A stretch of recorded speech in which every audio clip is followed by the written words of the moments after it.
Você aí do outro lado, anda dormindo bem ou anda brigando com o sono? A importância de uma noite bem dormida para a nossa saúde, para a nossa produtividade, é o tema desta edição do programa Assembleia Entrevista, que recebe o Dr. Fernando César Mariano, que é otorrinolaringologista e é especialista em medicina do sono. Bem-vindo, doutor. Muito obrigado pelo convite, é uma satisfação estar aqui com vocês. Esse é um assunto que todo mundo tem alguma dúvida, né? Interfere tanto na nossa qualidade de vida.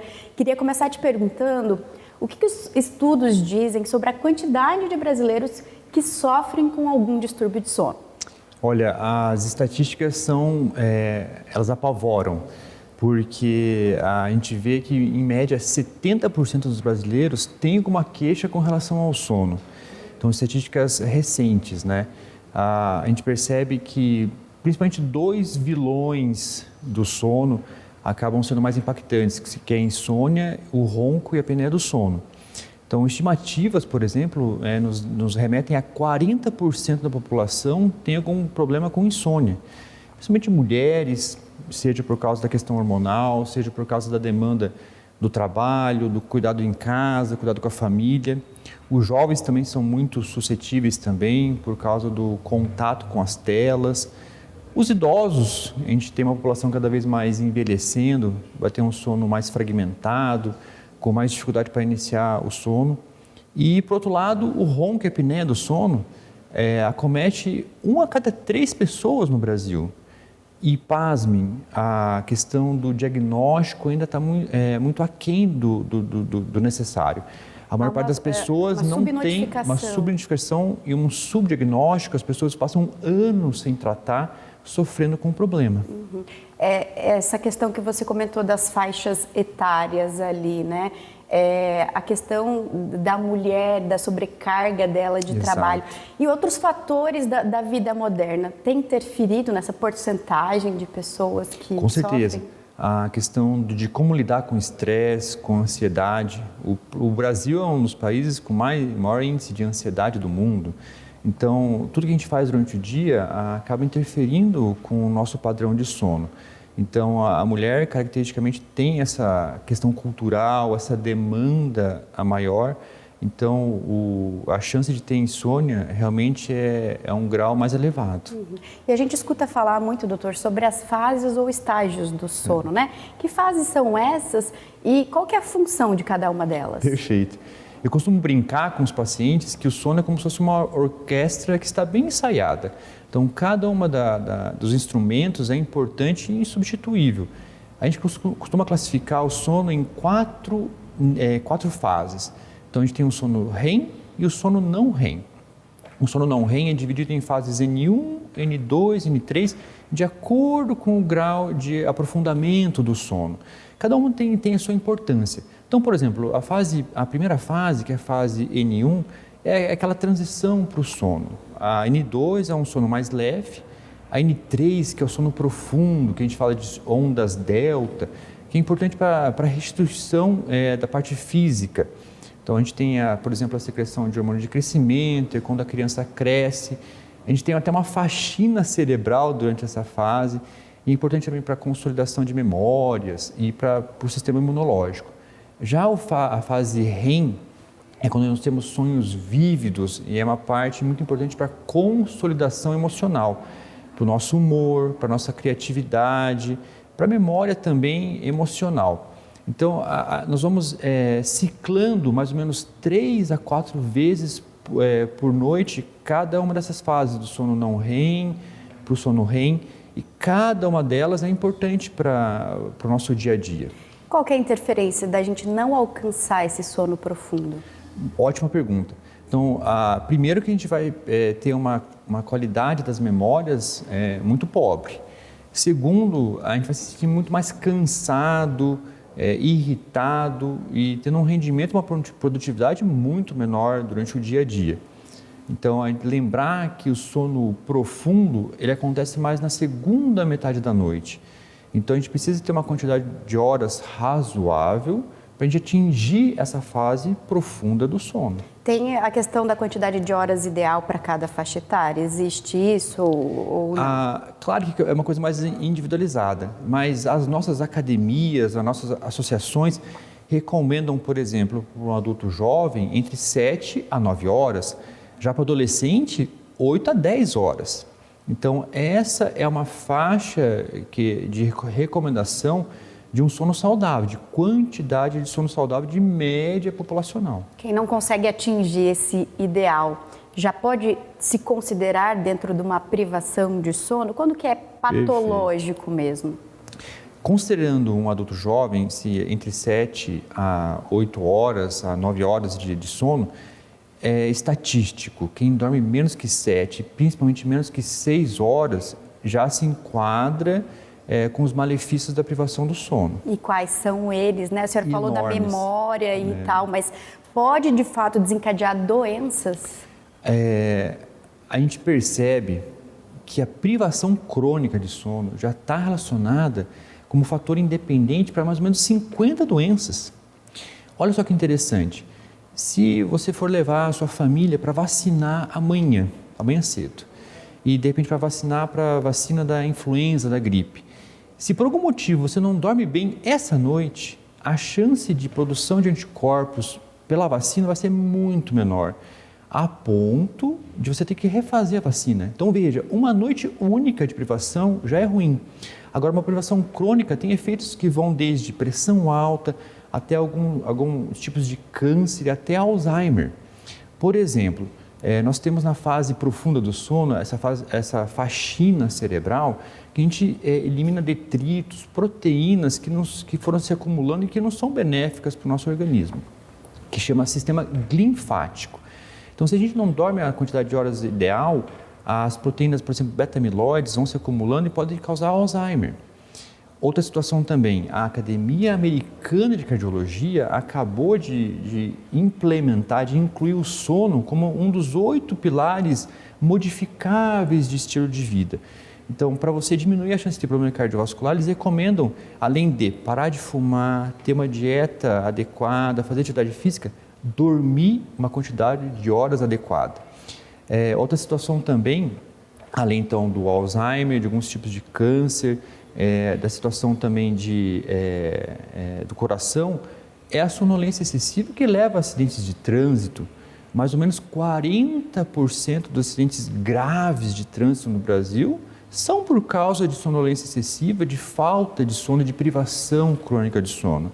Então, é realmente uma situação que a gente deve alertar, porque a gente vive numa sociedade privada. 24/7, a gente escolhe fazer outras atividades ao invés de dormir. Então, esse é um alerta importante para que toda a sociedade se envolva para estimular dormir uma quantidade e uma qualidade boa. A gente tem que olhar o sono com outros olhos, né? Porque Realmente. até uma questão cultural. A gente tem aquela frase clássica, aquela máxima do estude enquanto eles descansam, trabalhe enquanto eles se divertem para colher os frutos que eles não vão colher. Algo nesse sentido, né?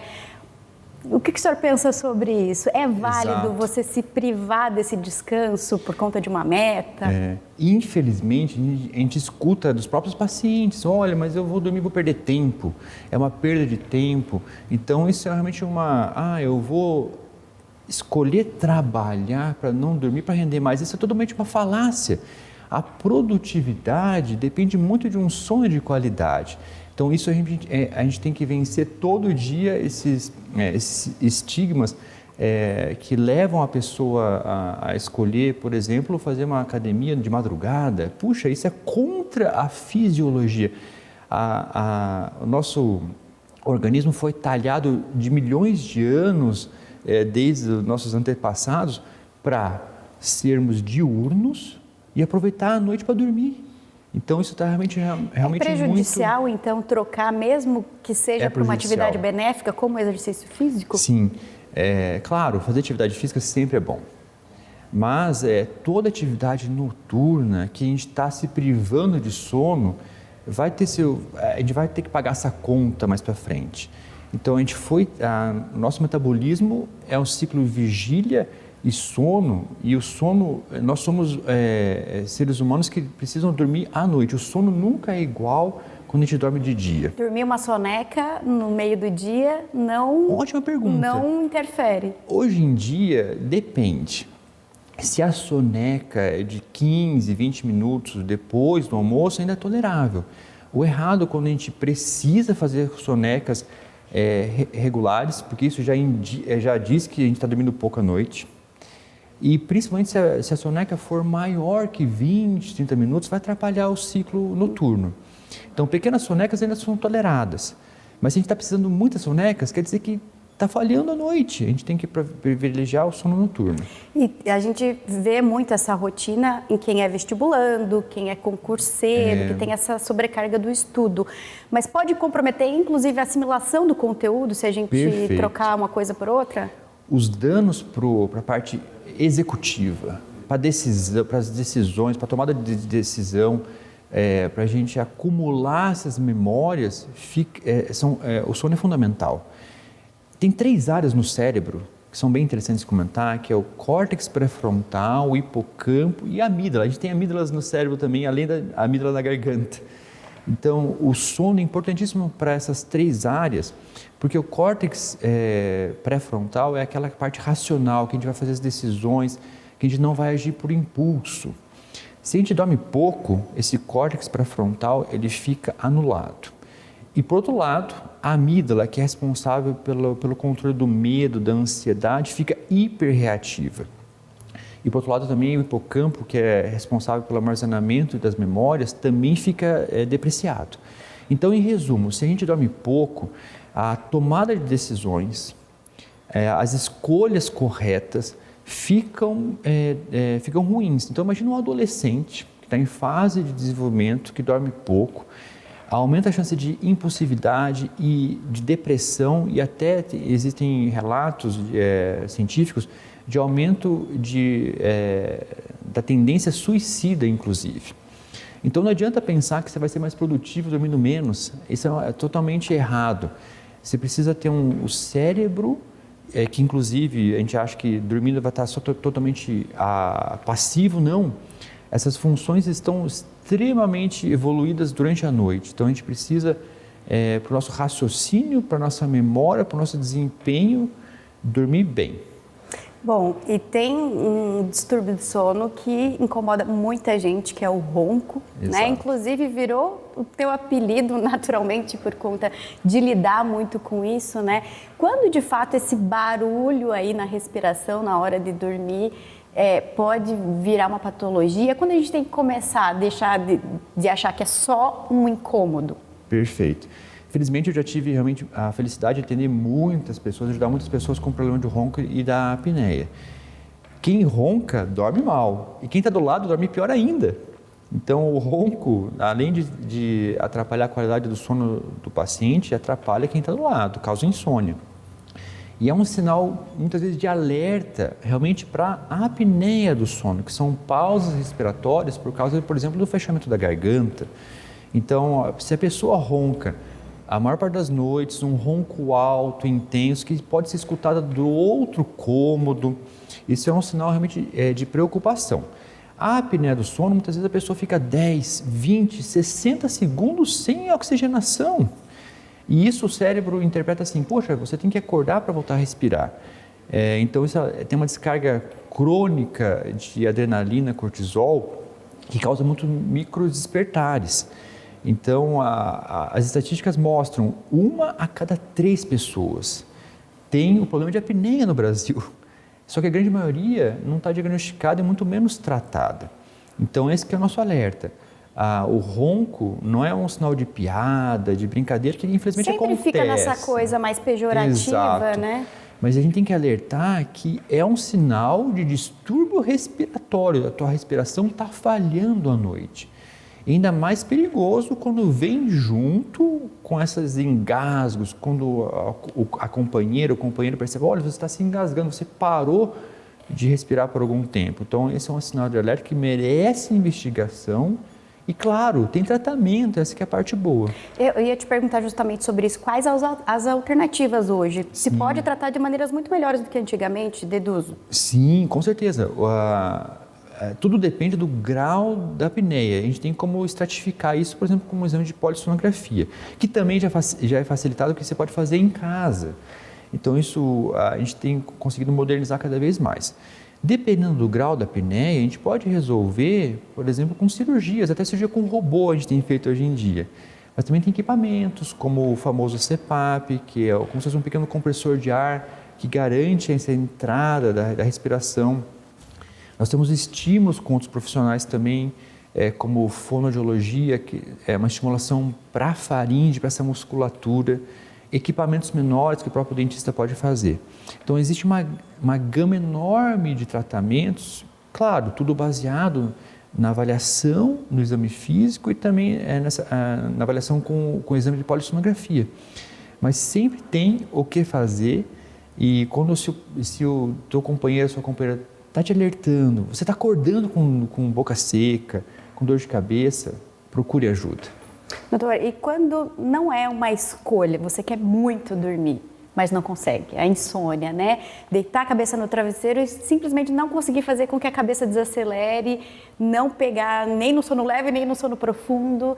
O que fazer quando isso se torna realmente, né, noites e noites assim, virando com essa insônia presente? Excelente, isso é um tema realmente que angustia muitos pacientes. Com a época da pandemia, a gente percebeu um boom de problemas com o sono, né? Ou seja, um dos grandes fatores é a questão da ansiedade, mas a gente pensa sempre em 3 P's com relação à insônia. A pessoa, para ter insônia, tem que ter uma predisposição, é o primeiro P, ou seja, uma predisposição familiar, genética, ansiedade. Tem que ter um fator precipitante, então, por exemplo, pandemia, luto, algum problema na família, algum problema no trabalho que desencadeou um quadro agudo, e o fator perpetuante. Por exemplo, se a pessoa tem maus hábitos de sono, maus hábitos de ambiente de dormir. E uma terceira coisa interessante, que até virou uma questão mais moderna, muitas vezes as pessoas estão numa angústia de procurar o sono perfeito, que a gente chama de ortossonia. As pessoas com aqueles smartphones, aplicativos, têm cada vez mais facilitado o acompanhamento do sono e as pessoas ficam angustiadas em saber se o sono está sendo adequado, se de uma noite para outra dormiu bem ou não. Então a gente tem que lidar com todos esses aspectos para tratar. Mas muitas vezes, com medidas simples, a gente já consegue evitar a medicação, porque insônia, isso é importante dizer, nem sempre a gente precisa tratar com remédio. Uhum. Uma situação que a gente sempre preconiza para os pacientes é a terapia cognitivo-comportamental.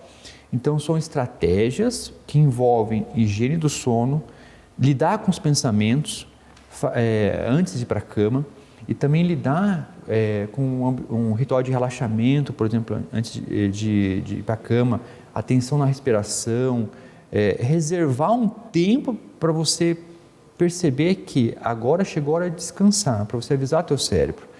E claro, tudo que você faz durante o dia interfere.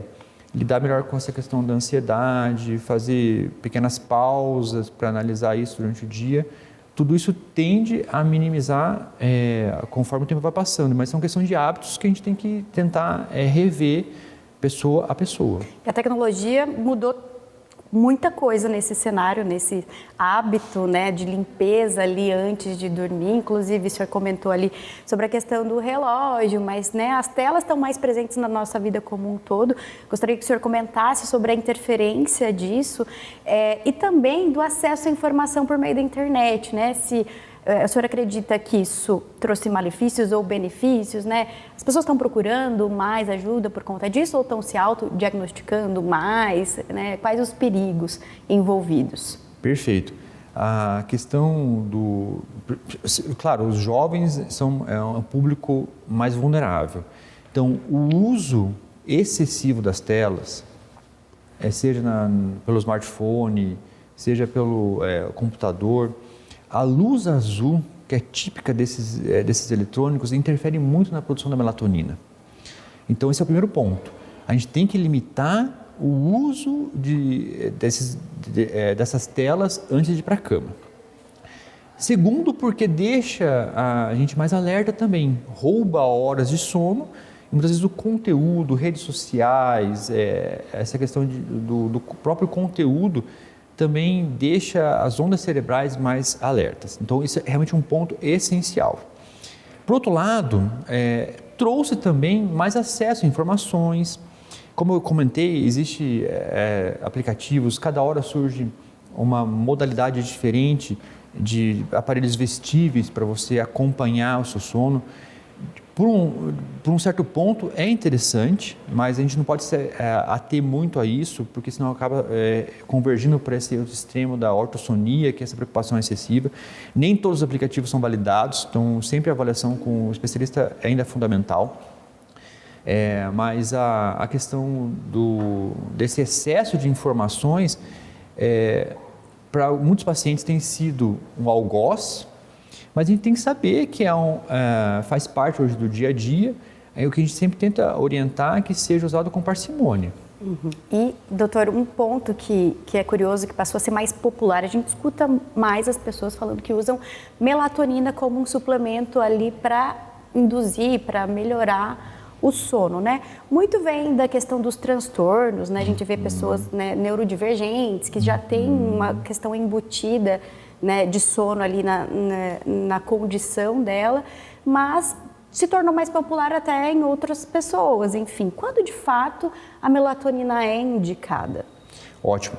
A melatonina, ela é um indutor pobre do sono. Então, acho que essa é a principal confusão. E segundo também, é uma situação ruim que é preconizada como um suplemento. Na verdade, a melatonina é um hormônio, então a gente tem que tomar bastante cuidado. Há indicações muito restritas para o uso da melatonina, esse é o primeiro ponto. Por exemplo, nós temos visto pediatras relatando até o consumo exagerado de gomas, de balas, usando a melatonina por crianças, muitas vezes até beirando o risco de overdose, porque muitas vezes os pais acham que é gostosinho, não vai fazer nenhum mal. Isso é um primeiro alerta. Não podemos usar tão indiscriminadamente. Outra situação também para os adultos. A gente tem visto relatos de comprometimento da saúde reprodutiva de mulheres em uso crônico de melatonina. E quando a gente usa, para casos muito bem indicados, como pacientes com problemas neurológicos, idosos que têm comprovadamente uma redução da produção, ou para viagens internacionais, para distúrbios do ritmo circadiano, que é o jet lag, por exemplo, ou seja, questões pontuais, a gente sempre usa doses pequenas, de 0,5 miligrama até 3 miligramas.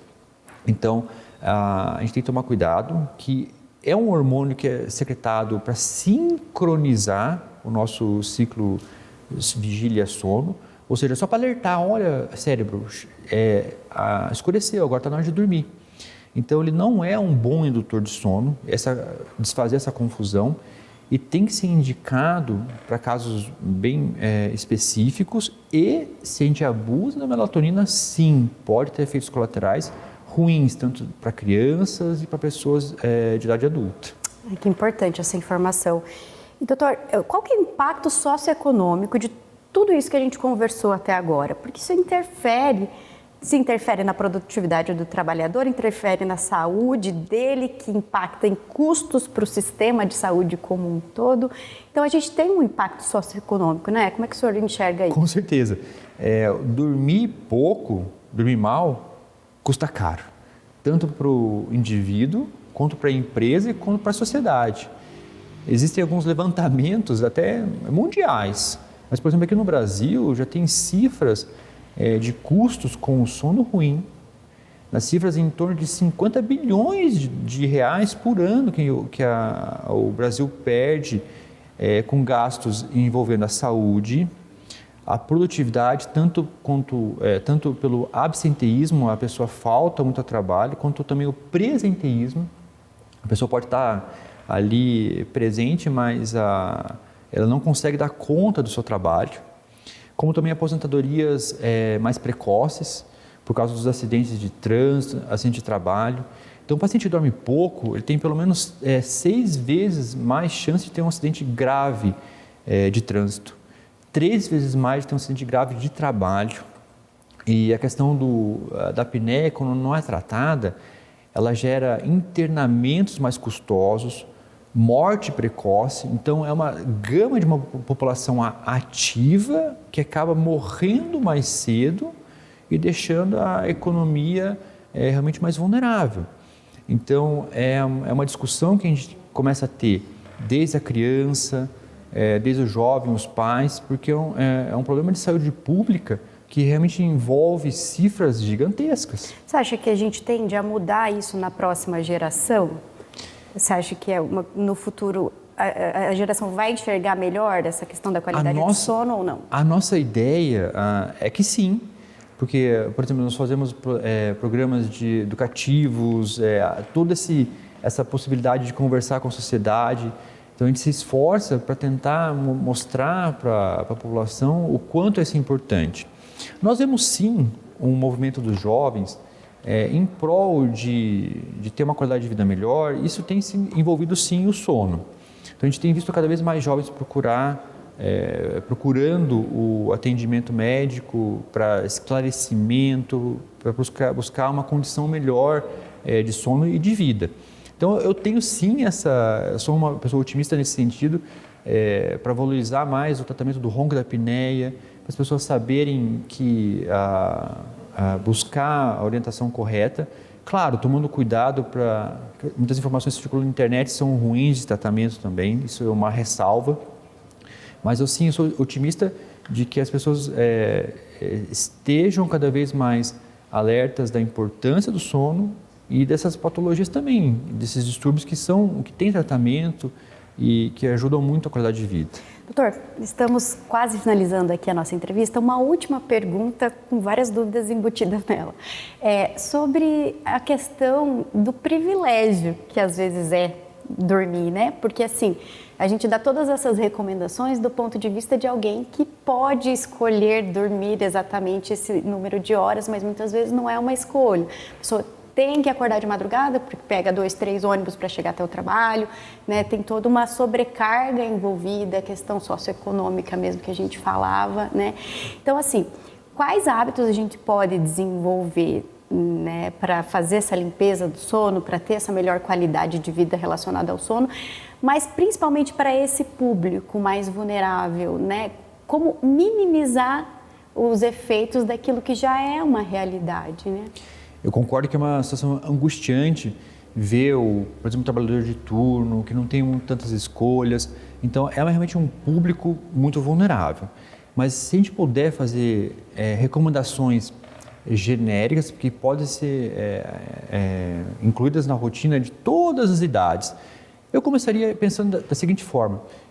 O sono, costumo dizer para os pacientes, a qualidade do sono começa já quando a gente acorda. Tudo que a gente faz durante o dia vai interferir durante a noite. Então, por exemplo, tentar acordar e dormir em horários regulares, mesmo no final de semana, isso faz muita diferença. Se você puder acordar e já se expor à luminosidade natural, se tiver o sol, para ajudar a regularizar o relógio biológico, isso faz muita diferença. Manter uma rotina de atividade física regular. Se puder, fazer durante o dia. Quem tem problema de insônia, evitar muito de fazer à noite, principalmente até 2 horas antes de ir para a cama, porque senão pode aumentar a questão do hiperalerta e atrapalhar para pegar o sono. Ter uma rotina também de alimentação saudável. Evitar cafeína, nicotina, principalmente antes de ir para a cama. Porque o álcool parece um sedativo, mas ele fragmenta muito o sono, atrapalha muito a parte, principalmente do sono profundo, e aumenta a chance de roncar e ter apneia. A nicotina também atrapalha nesse sentido. E como a gente já comentou, evitar o uso de telas antes de ir para a cama, ter um ritual de relaxamento 30, 40 minutos antes de você realmente ir para a cama.